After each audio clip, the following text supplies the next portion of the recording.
일에 대해 이야기를 해볼까 합니다. 편의상 시부모님의 호칭은 고모님이라고 사용하겠습니다. 고모님은 아들 하나에 딸 셋이 있었는데요. 그 나이대에 어른들이 다 그렇듯이 아들을 아주 귀하게 키웠어요. 고모님은 결혼 후 얼마 동안은 딸만 셋을 낳았다고 그렇게 구박을 받았다고 합니다. 그렇게 서럽게 살다가 나중에 막내 아들을 낳아서 그나마 살만해졌다는 말을 참 많이 했었어요. 그랬으니 정말 귀하게 키웠겠죠. 중간에 고모부님이 돌아가셔서 고생도 많이 하셨지만 정말 열심히 자식들 키우셨어요. 딸들이 워낙 착해서 고모님이 일을 하러 가면 딸들이 아들을 돌봐주었다고 해요. 그렇게 고모님은 열심히 사셨고 제가 알기로는 재산도 많이 있으시다고 들었어요. 자식들도 다 잘 성장을 했고 큰 문제도 없었고요. 아들도 귀하게 크긴 했지만 성격이 크게 나쁘지도 않았고요. 그런데 아들이 결혼 후부터 조금씩 변하기 시작했다고 합니다. 하지만 결혼을 하고부터 변한 것인지 아니면 처음부터 그랬던 것인지는 아무도 모르는 일이었죠. 우선 결혼을 하겠다고 아들이 며느리를 데리고 왔는데 며느리는 성격도 참 좋았고 처음 만난 날부터 고모님에게 어머님이라고 부르며 그렇게 살갑게 대했다고 합니다. 그랬으니 착하기만 했던 고모님도 그런 며느리가 마냥 좋기만 했었고요. 그리고 고모님이 제일 고마워했던 부분이 어머님 저희 결혼하고 나면 꼭 같이 살아요. 저는 어머님이 정말 좋아서 같이 살아도 너무 좋을 것 같아요. 라고 했었는데 그 부분에 대해서 정말 고마워했었어요. 며느리가 어찌나 살가운지 딸보다 더 잘한다고 했었어요. 고모님은 처음에는 같이 사는 게 불편하니 따로 살자고 했지만 며느리는 어머님이 이렇게 혼자 계시는데 신경 쓰여서 저희가 어떻게 잘 살 수 있겠어요. 그리고 사실 저희 돈도 없어서 저희가 어머님께 얹혀 사는 거나 마찬가지예요. 어머님이 싫다고 하시면 저희 어디 갈 곳도 없어요. 라고 말을 했다고 합니다. 고모님이 아파트를 하나 마련해 준다고 했지만 며느리가 극구 사양을 했다고 해요. 고모님은 그런 며느리가 예쁘다며 그렇게 자랑을 하고 다녔어요.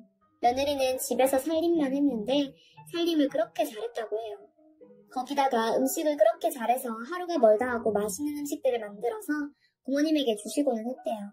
그리고 고모님이 집에 혼자 계시는데 외로울 것 같다며 친구분들과 친척들까지 전부 초대해서 맛있는 음식들을 자주 대접하기도 했고요. 그러니 모든 사람들이 고모님의 며느리를 입이 닳도록 칭찬을 할 수밖에요.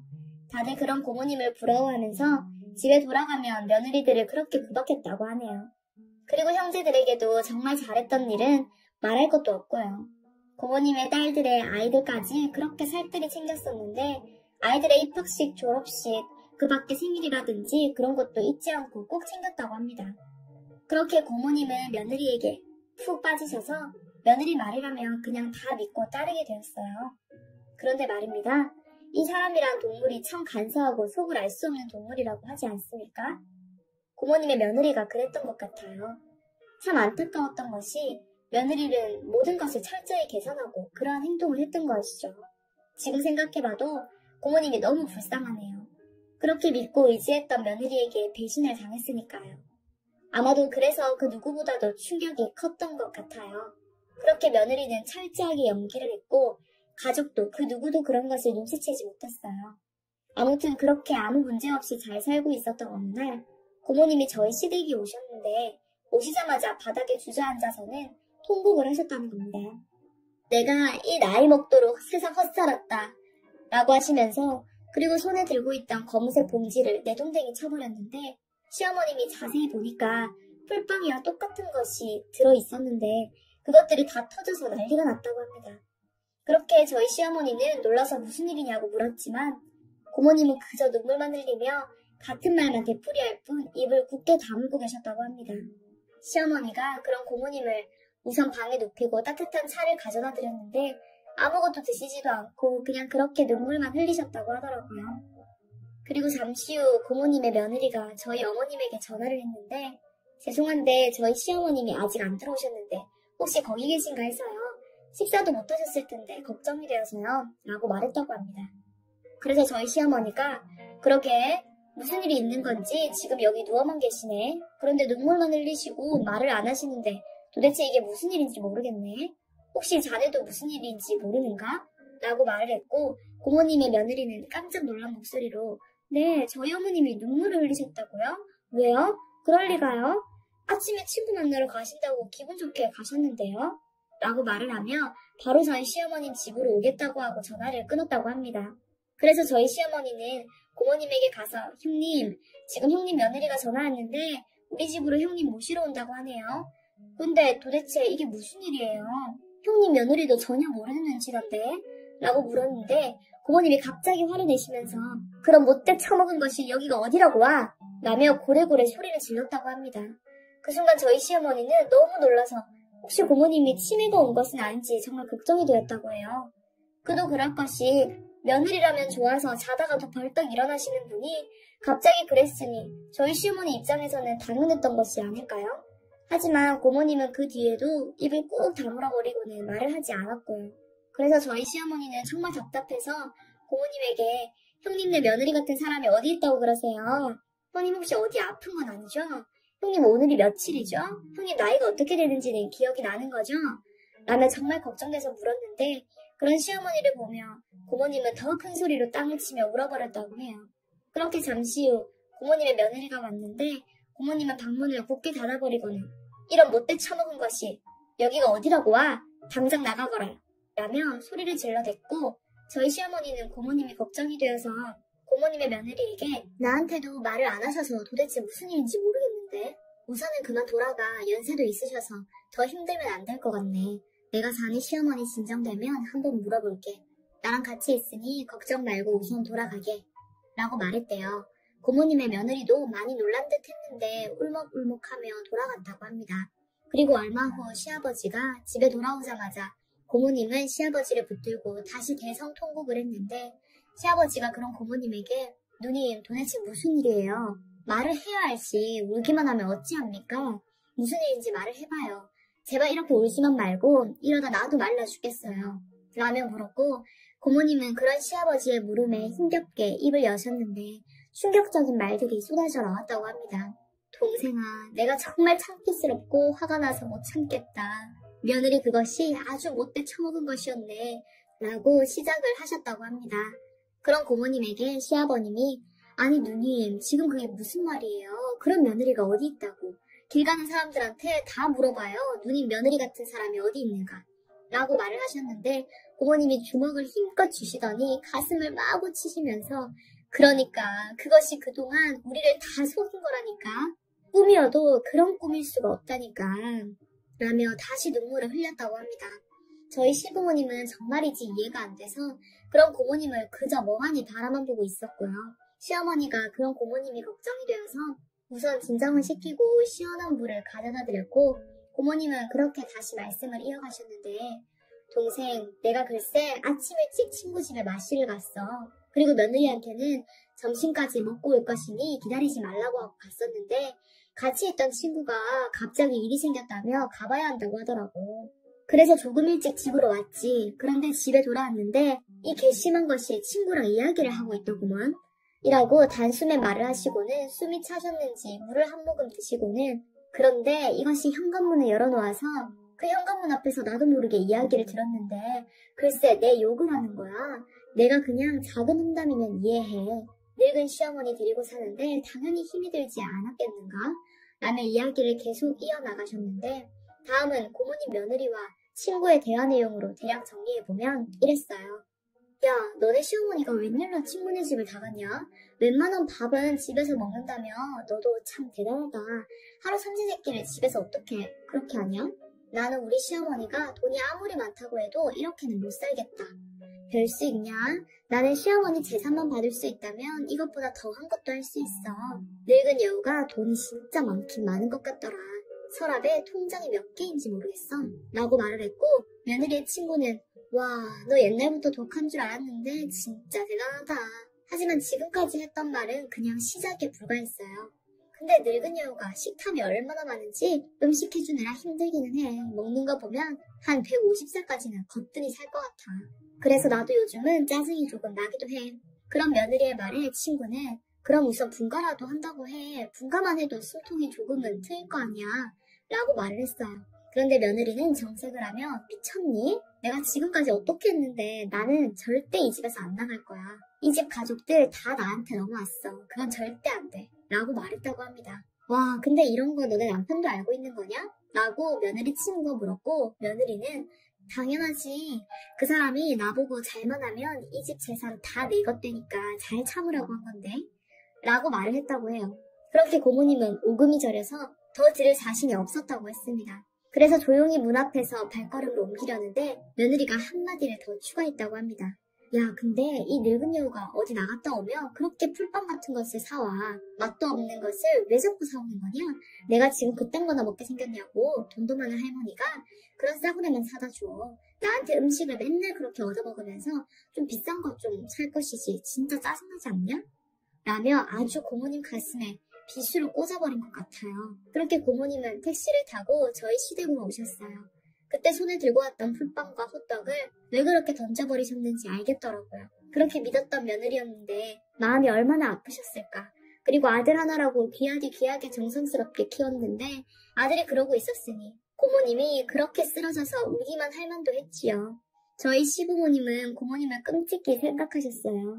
고모님이 시부모님에게 정말 잘하셨거든요. 마치 부모님처럼 시부모님을 챙겼어요. 그래서 시부모님은 저희에게도 늘 고모님 잘 챙기라고 말씀하시곤 하셨어요. 시아버지는 고생만 한 고모님에게 정말 좋은 며느리가 들어왔다며 그렇게 좋아하셨는데 정말 많이 실망을 하신 것 같더라고요. 고모님을 끌어안고 한동안 눈물까지 흘리셨으니까요. 그리고 시부모님과 고모님의 복수가 시작되었는데요. 고모님의 며느리에게는 몸이 좋지 않아서 우선 조금 휴식이 필요할 것 같다고 이해를 시켰다고 합니다. 미리 알면 안 되기에 잘 이야기를 하고는 시부모님 집에 잠시 모시고 있겠다고 말을 하고 시아버지는 정말 바쁘게 움직였어요. 저희에게도 변호사를 알아보라고 지시하셨고 여러 가지를 철저하게 준비를 하셨어요. 저는 뭐 시키는 대로 하긴 했지만 일이 어떻게 돌아가는지는 시부모님과 고모님만 알고 있었고 가족도 그 누구도 모르고 있었어요. 또한 저희한테는 어떠한 말도 입 밖으로 꺼내면 안 된다는 엄중한 말씀도 있었고요. 저는 그저 시부모님의 지시에 그냥 조용히 따를 뿐이었어요. 고모님의 며느리가 무엇인가 이상한 낌새를 챈 것인지 저에게 전화를 했었는데 저는 시부모님이 시키는 대로 말을 할 뿐이었어요. 근데 진짜 심장이 두근거리더라고요. 제가 실수를 할까봐요. 그렇게 얼마 지나니 안정이 되신 것인지 고모님이 고모님 댁으로 돌아가셨고 집을 너무 오래 비우게 되면 의심을 할 것 같다는 시아버지의 조언에 따라 집에 들어가셨는데 들어가기 전 고모님은 나는 그 나쁜 것들 얼굴 못 본다. 그 영악한 것들 얼굴을 보면서 어떻게 읽는단 말이냐 라며 눈물을 흘리셨는데 시아버지는 그런 고모님에게 가서 조금만 참아봐요. 내가 되도록 빨리 처리할게. 여기 계속 있으면 그놈들이 이상하게 생각하지 않겠어요? 우리 조금만 참아봅시다. 라며 고모님을 달래서 집으로 모셔다 드렸어요.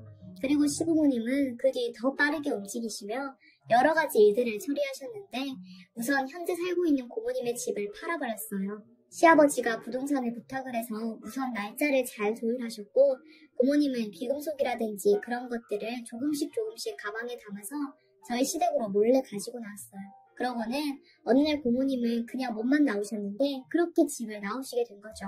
이미 중요한 물건들은 다 가지고 나왔고 나머지 옷이랑 이런 것은 버리고 나오신 것 같았어요. 고모님은 저희 집에 머물지도 않았고 저희 시부모님이 마련해놓은 집으로 들어가셨죠. 이미 시부모님이 다 준비를 해주셔서 불편한 것은 없었던 듯합니다. 당분간은 저희 시부모님이 왔다 갔다 하면 안 좋다며 왕래도 잘하지 않으셨어요. 그리고 고모님은 아들에게 전화를 해서 말을 했죠. 너 내 말 잘 듣거라. 그 집 팔았으니까 빨리 이사갈 준비해야 할 거다. 그 집 산 사람들이 거기 들어와서 산다고 하니까 빨리 비워줘야 할 거야. 라고 말을 했고 고모님의 아들은 난리가 났죠. 엄마 갑자기 무슨 소리야. 집을 팔다니 나한테 말도 안 했잖아.